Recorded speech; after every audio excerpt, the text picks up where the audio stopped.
Bonjour à tous, amis de la santé globale et holistique, c'est Antoine Chevalier, thérapeute quantique. La vidéo du jour concernera le libre consentement éclairé. Je précise que je ne suis pas un spécialiste de déontologie médicale, mais j'avais fortement envie de vous parler de ce principe très important de nos jours, donc je vais m'appuyer sur des textes existants. C'est lors du procès de Nuremberg, suite aux expérimentations nazies, qu'un code fut édifié avec la création de ce libre consentement éclairé. En droit de la santé, il implique que le médecin est tenu de présenter clairement au patient tous les risques d'une conduite thérapeutique. Le consentement doit être libre, absence de contrainte, et éclairé, précédé d'une information. Déjà par le serment d'Hippocrate, revu et corrigé par l'Ordre des médecins en 2012, on nous dit « Je respecterai toutes les personnes, leur autonomie et leur volonté.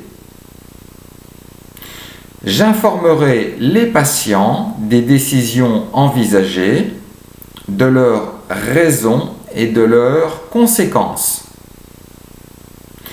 Je ne tromperai jamais leur confiance.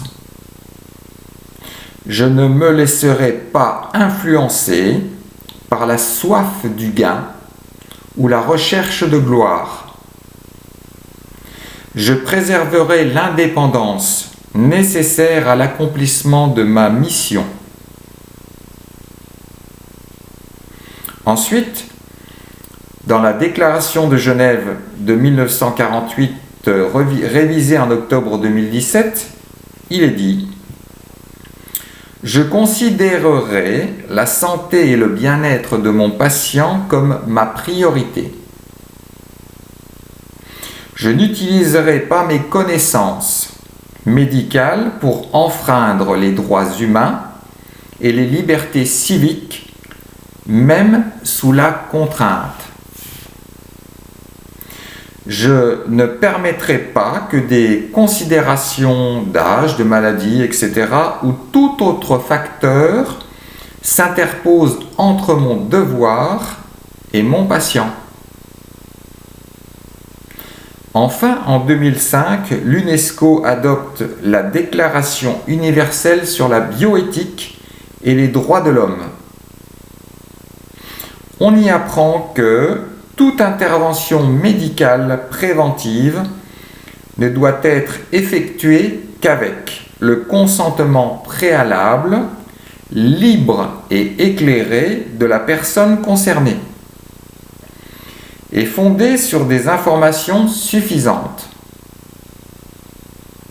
Le seul intérêt de la science ou de la société ne doit pas prévaloir.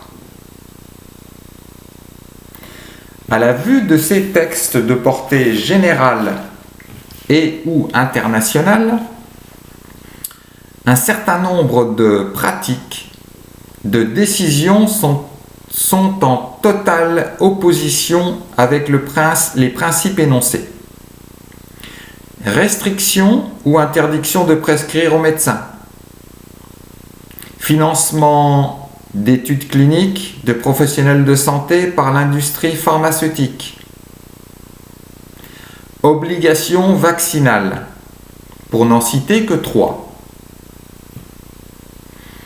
L'organisation de la politique de santé, notamment en France, semble plus répondre à des logiques de réduction des coûts, de restriction de l'offre de soins et de l'accès aux soins, de compromission auprès de l'industrie pharmaceutique, puisqu'on privilégie leur thérapeutique.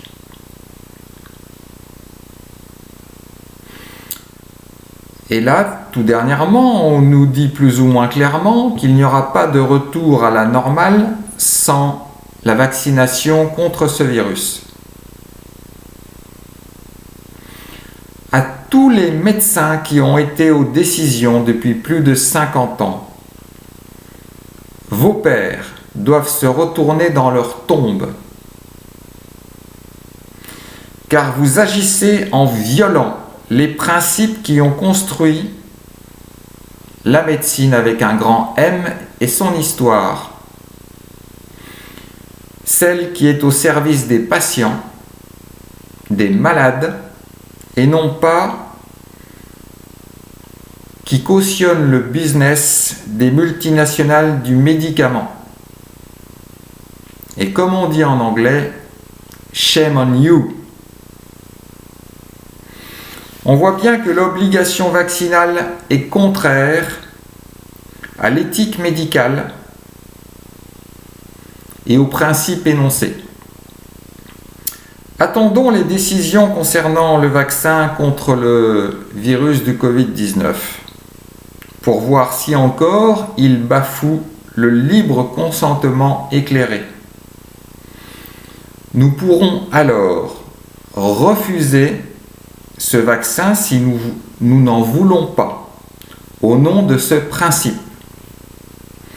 Votre corps et votre santé vous appartiennent. N'oublions pas que les laboratoires pharmaceutiques ne peuvent en aucun cas être tenus responsables des effets délétères, des effets nuisibles néfastes du vaccin et des vaccins.